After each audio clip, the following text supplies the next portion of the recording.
Hold on, taking a short video.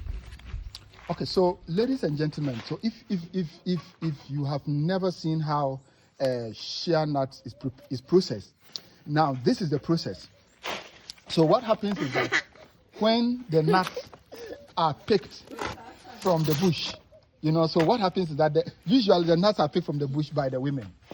And now when they pick these nuts from the bush, they bring them to the house. And now when they bring them to the house, it goes through a lot of processes. Look, don't take it lightly. It really goes through a lot of processes. Now, one of the key processes it goes through is what we call the depulping. You can mention it with me, depulping. So when we talk about the depulping, what it simply means is that you are removing the pulp from the nut.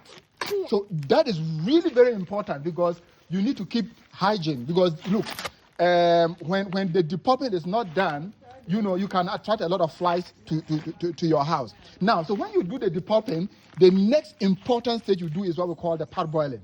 So actually, for those who are very familiar with shea butter processing, parboiling is not only at the point of processing the nut, but even when you are at the point of still trying to process it, in the raw nuts from the fruit, it goes through this process of what we call the parboiling. So this is what you are just watching right now is the process of the parboiling. Parboiling is taking place right now. You can just see that it is kept on the fire, and then as it is allowed to boil up to some point. It's allowed to boil up to some point.